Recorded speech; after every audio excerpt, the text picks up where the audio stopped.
வணக்கம். வணக்கம். ரொம்ப நாளுக்கு பிறகு பாரதிய ஜனதா கட்சியுடைய செயல் தலைவராக பீகார் மாநிலத்தைச் சேர்ந்த திரு நிதின் நபீன் அவர்களே நியமிக்கப்பட்டிருக்கிறார்களே, அவரை விட வேற சிறந்தவர்கள் யாரும் இல்லையா? ஏன் இவ்வளவு காலதாமதம்? யார் அந்த நிதின் நபீன் அவர்கள்? காலதாமதம் எதுவுமே இல்லைங்க. அது ரொட்டீனாக எப்படி பண்ணணுமோ அப்படி தான் பாரதிய ஜனதா கட்சியில் பண்ணியிருக்காங்க. இந்தியாவில் இருக்கக்கூடிய அரசியல் கட்சிகளில் இப்போல்லாம் தலைவர்களை வெளிநாட்டில் இருக்கவங்க தான் நியமனம் பண்ணுறாங்க. சோனியாவை நியமனம் பண்ணது பிரிட்டிஷ்காரங்க, வெள்ளைக்காரங்க, இத்தாலியிலேருந்து வந்தாங்க. இப்போ சோனியாவுக்கு குடும்பம் தான் காங்கிரஸுக்கு தலைவராக இருக்குது. இந்த கம்யூனிஸ்ட் காரணங்களெல்லாம் நியமனம் பண்ணுறது சீனாக்காரன், ரஷ்யாக்காரன். இந்த கம்யூனிஸ்டத்தினுடைய அடிப்படைவாதம் இருக்குது இல்லையா, நக்சலைட்டு, அவங்கெல்லாம் அங்கே இருக்காங்க, தீவிரவாதிங்க. அவங்க தான் இங்கே இருக்கக்கூடிய கம்யூனிஸ்ட் தலைவர்களை நியமனம் பண்ணுறாங்க.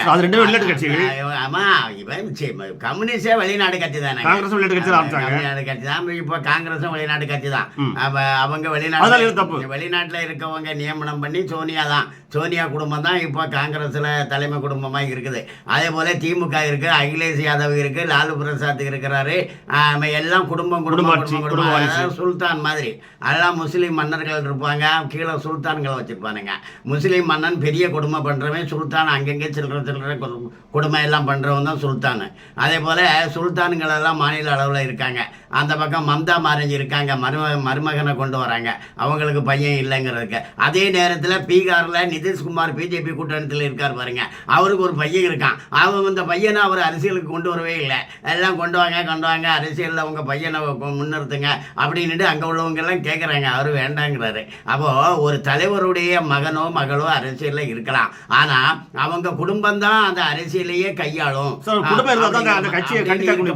எப்படி எப்படி ஒரு குடும்பம் இருந்தால் தான் அந்த கட்சியை பரம்பரையா கட்டி காக்க முடியும். அவங்க குடும்பத்துக்கு பரம்பரையா சம்பாதிக்க முடியும். அந்த குடும்பத்துக்காரங்க அதுக்கு ஒரு பதில் சொல்றதுக்காக வேண்டி ஒரு பூசி முழுப்புற மாதிரி அப்பதான் கட்டி காக்க முடியும். அப்படி இருந்தா அதுக்கு ஜனநாயக கட்சியே இல்லை.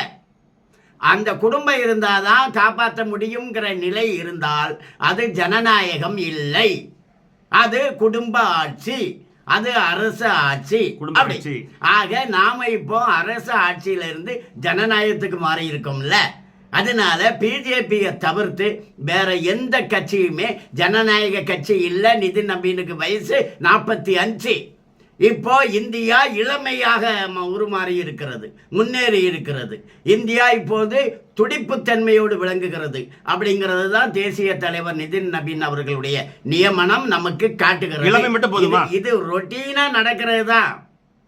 லேட் ஆச்சு அப்படி கிடையாதுங்க, லேட்டு தான் ஆகும். லேட் ஆகுறது ரொட்டீன் தான். இது ரெகுலரா நடக்கிறது தான். அப்ப லேட் ஆயிடுச்சு அப்படின்னா அப்படிதான் லேட் ஆகதான் செய்யும். யோசிச்சு தான் பண்ணுவாங்க. ஒரு தலைவரை தேர்ந்தெடுப்பாங்க, அது வரைக்கும் இருக்கிற தலைவரை கண்டினியூ பண்ணுவாங்க. இப்போ செயல் தலைவர்னு சொல்றது அதுவும் பாரம்பரியமா அந்த முறையே அப்படிதான். பிஜேபி ஆரம்பிச்ச 1980 ஆரம்பிச்ச நாள்ல இருந்து முதல்ல செயல் தலைவர் தான் சொல்லுவாங்க.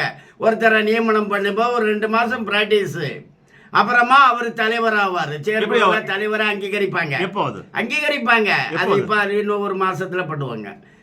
அவருடைய இந்த தலைவரை அங்கீகாரம் பண்ணிடுவாங்க. ஒரு மாசத்துல, ஒரு 2 மாசத்துக்கு உள்ளாடி பண்ணிடுவாங்க. தேசிய செயற்குழுவில் பண்ணுவாங்க. ஆக நிதின் நபீனுடைய தேர்வு 45 வயது இளைஞர், ஏற்கனவே எம்எல்ஏ இருக்கிறாரு, 4 முறை மந்திரியா இருக்கிறாரு, 4 முறை தொடர்ந்து தேர்ந்தெடுக்கப்பட்டிருக்கிறாரு, திறமையானவர். அப்ப உலகத்தையே கட்டி ஆளக்கூடிய கட்சி பாரதிய ஜனதா கட்சி, உலகத்திலேயே மிகப்பெரிய ஜனநாயக கட்சி பாரதிய ஜனதா கட்சி. அப்போ ஒரு தலைவரை பாரதிய ஜனதா கட்சி தேர்ந்தெடுக்குதுன்னா இந்தியாவுக்கு மட்டுமில்ல, உலகத்துக்கே தேர்ந்தெடுக்குது. 45 வயது இளைஞனை தேசிய தலைவராக தேர்ந்தெடுத்திருக்கிறது என்றால் அது இந்தியா உலகுக்கு வழங்கக்கூடிய கொடை.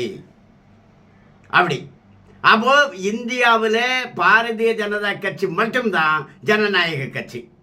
மற்ற கட்சிகள் எல்லாம் அந்நியர்களுடைய தூண்டுதலின்படி அங்க இருக்கு, செயல்படுறவங்க இங்க. அதுதான் காங்கிரஸ், கம்யூனிஸ்ட், திமுக, முலாயம் சிங் யாதவ், லாலு பிரசாத், மம்தா பானர்ஜி, இவங்க எல்லாருமே அப்படிதான்.